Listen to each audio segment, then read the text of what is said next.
got a red dot, folks. Welcome back to Akron's hottest and fastest growing show, 3 Throw to Go. I'm your host, Hank Forrester, coming to you live in downtown Barberton, Ohio, where today we are back inside the Ignite Brewing Company, right down here on the strip in Barberton. And it's been years since we've been here, so we are stopping back in and checking in. If you remember way back in the day, we sat over there with just a much smaller space with a bunch of folks that we got to meet the whole team when they were first opening up back with the Hop and the Bean. And now here we are again years later, and boy, things have changed. I'm here with Michael. Michael, say hi to everybody. Welcome, thank you. All right, so thanks for having me, man. Thank you. This is great. So much has happened, okay? Remind everybody so they know, when did you guys open? Fall of 2017 was the first time that we sold our very first beer.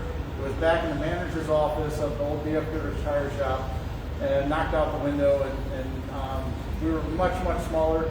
Where I'm sitting right now used to be a wall separating the car service area and the waiting area. So since then we've demoed everything, tore up a bunch of concrete, we did all of the electrical, the sewer, water, HVAC, ripped up half the parking lot, rebuilt everything on the patio. Just a massive overhaul to this building. Yep. As the old joke goes here in town is, we bought 4 walls and most of the roof. So Right. So we're basically just about 3.5 years into this process now. Yeah. Okay. Yeah. So from as far as changes go, all right. So I know you guys. I remember. So I used to work right up the way. I think I told you that before on the phone. Yeah. So I was familiar to see the changes taking place early on. All right. I remember when you guys put in the patio. I knew that at some point you had put in the extra seating, and then you were bringing in like food trucks. There would be like a food truck out, and you would say it's Food Truck Friday or whatever, right? Absolutely, yeah. And now all that is changing. You guys are starting to offer some food items here, correct? Yeah. So we of course have the best in the area, Lawson's Chip Dip on the shelves. Lawson's Chip Dip here. Lawson's Chip Dip. And Massill's finest Shear's potato chips. And Shear's potato chips, So, which we just debated that about a week ago. I brought up Shear's. You gotta go kettle cooked. Yeah. You gotta go kettle cooked. All right, so on top of that, you guys have expanded the entire space. Yeah. Okay, so let's talk about the pandemic.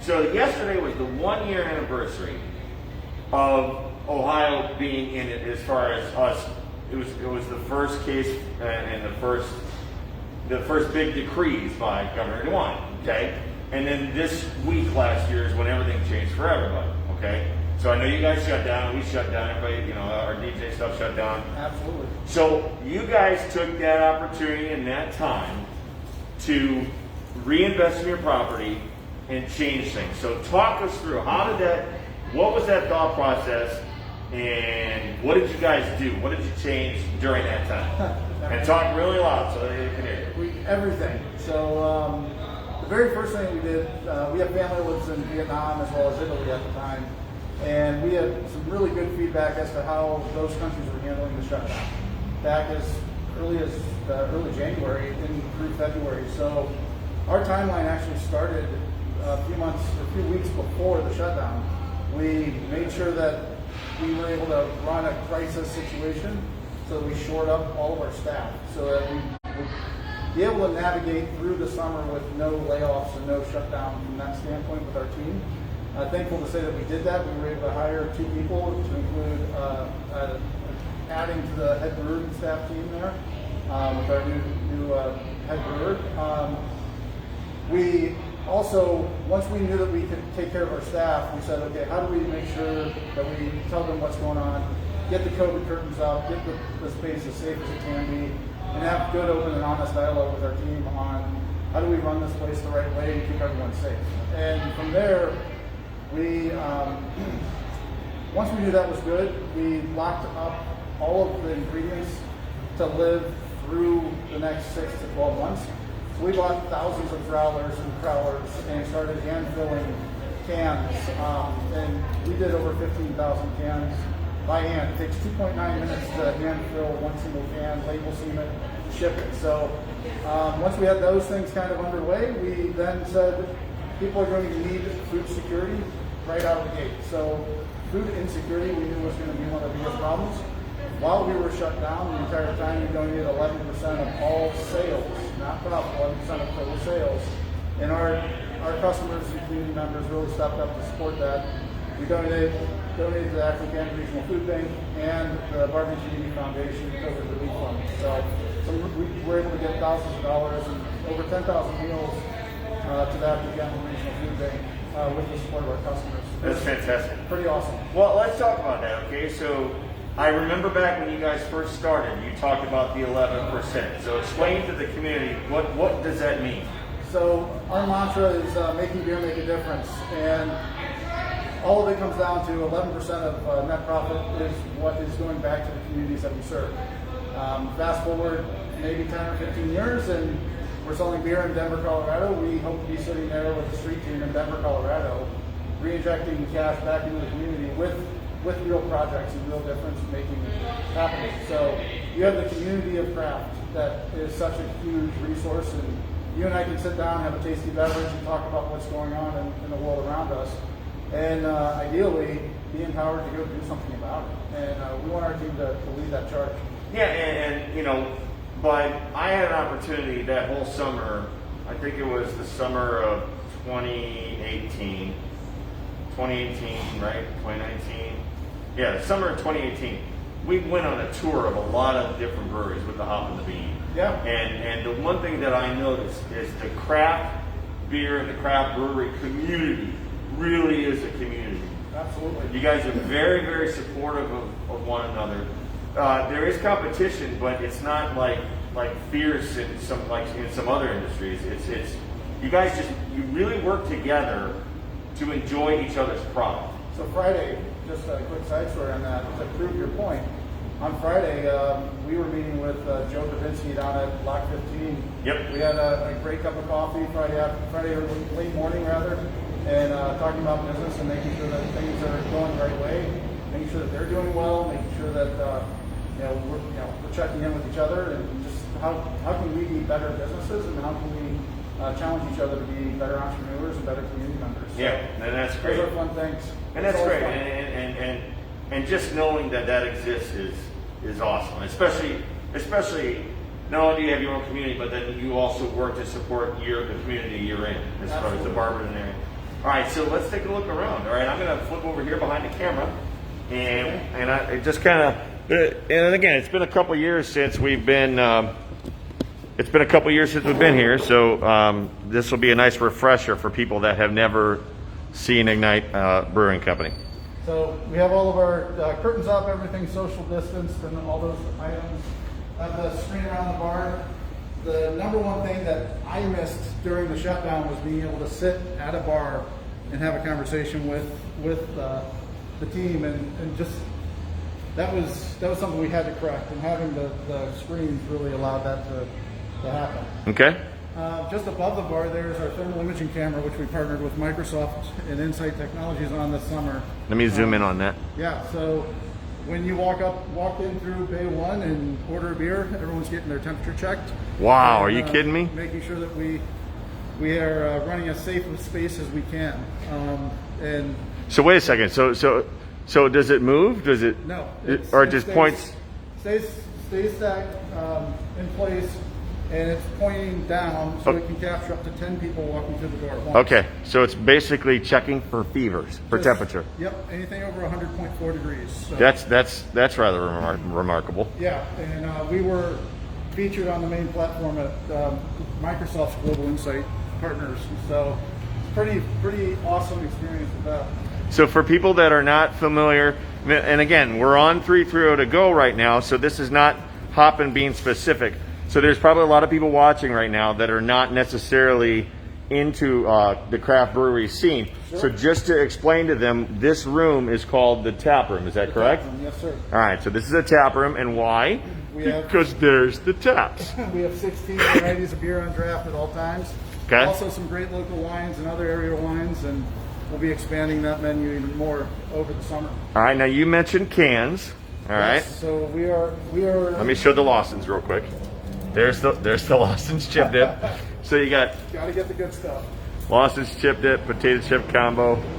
There's your shearers, so you get your chips, get your Lawson's. We also have pizza bread from Lietz's Meats and Sweets. Okay. We don't have any sitting out at the moment, but yeah, that's also a big hit. So tell us about the canning now again. So canning, we're in over 100 locations in Cleveland, Youngstown, Greater Akron, and all the way down into Columbus. So we have about 10 different varieties that we're rotating through. Anything from chocolate peanut butter porter with the lunchbox love note. You know, 3 different IPAs right now with Adventure.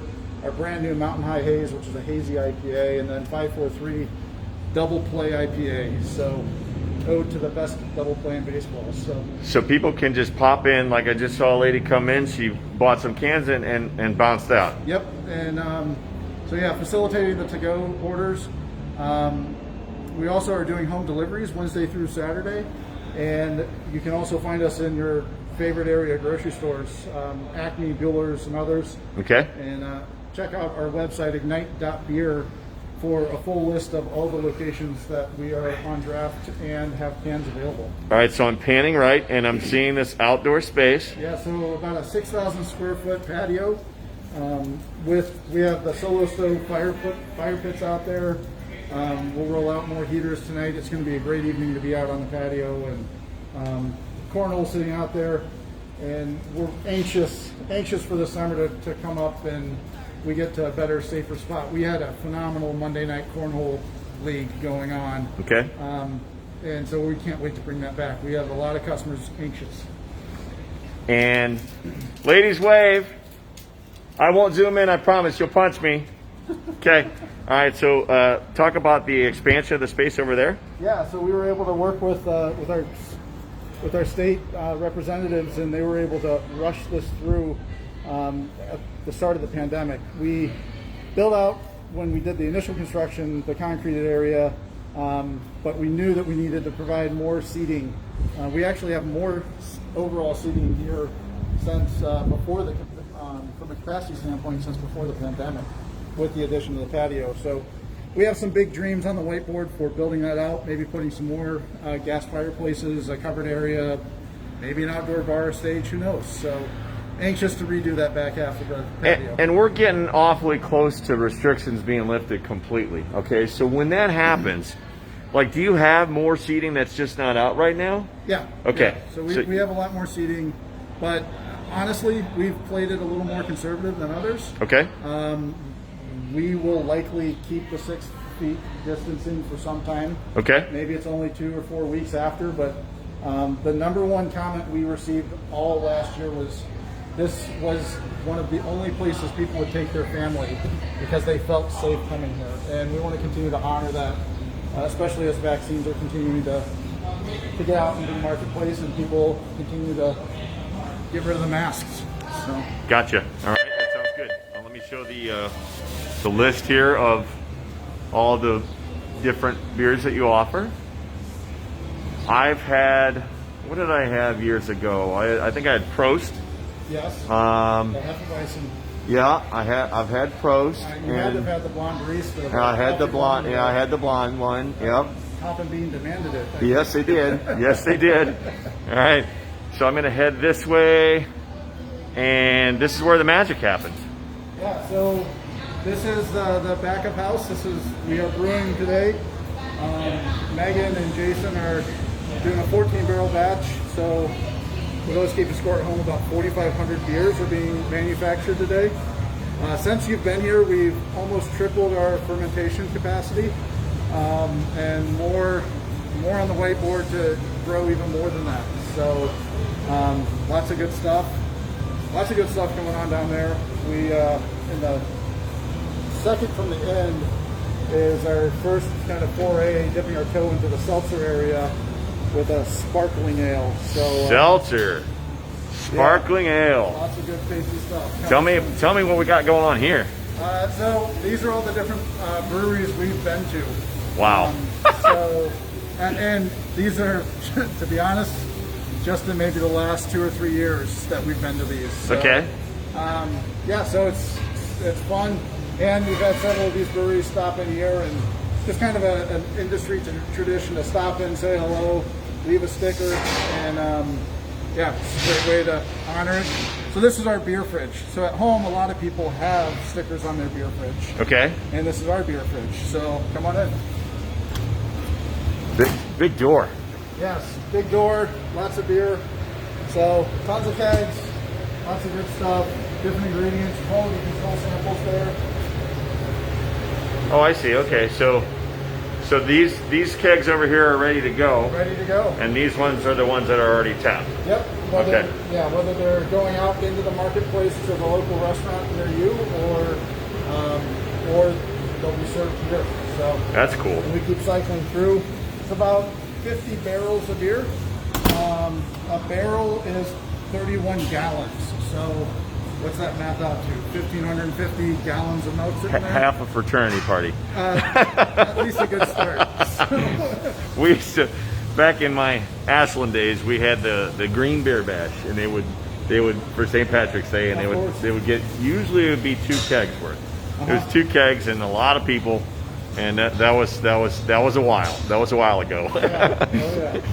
All right, so what these are? I'm assuming these are ready to ship. Those are ready to ship. They're we just did a canning run last Monday, and this was 3 times bigger vial as of last Monday, and this is just kind of restocking until March 29th when we do our next canning run.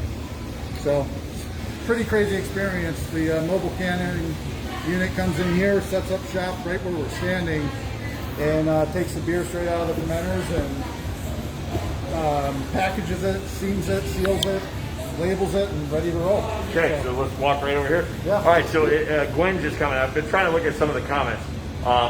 Gwen Grimes, she was one of our Voices in the Free Throw contestants. Okay. And she says she's got some gigs here over the summer, so she's excited to play for you guys. So, We're excited to have I you. know you're getting a good one. All right. Oh, yeah. All right. So what we're going to close down here. What are some final thoughts you'd like to share? Well, just keep exploring. Summit County Brew Path is just announced that they're starting up the Brew Path again. Go out and visit the 25 plus area breweries this summer, and earlier you can do that, the better. Now, back in the day when they did that, it was like a booklet. You got a stamp. You guys doing that again? Yeah, still doing that. Okay. So we're going to continue with that tradition, and we really appreciate everyone that came out and found us last year as they were road tripping on the path. Last year we needed the support, and really grateful for all the support that our customers have been giving us over the course of this pandemic. So can't wait to have a mask-free concert with Glenn and your team later on. Absolutely. All right. So thanks for having me. I mean, we love doing what we do with this because we get to see folks like you be successful and grow, and we're growing too. Absolutely. But we like to be a part of your guys' journey. Does that make sense? Absolutely. We appreciate being here. Yeah. So, hey, folks, thanks for tuning in. Once again, come check them out. What is this road? It's Tusk, right? Tusk Avenue. We're on Tusk in downtown Barberton, and it's real easy to find. Directly across behind from the police station, right? Yes. Which I had an opportunity to meet one of them on the way here because I made a boo-boo turn by accident because I got lost. Hey, Barbara treated him well, though. hey, he was nice. He was really nice. All right, so folks, thanks for tuning in. I'm heading over to the Rialto Theater because speaking of shows, we're going to start planning for the summer because it looks like restrictions are going to start changing. So I'm headed over to the Rialto now.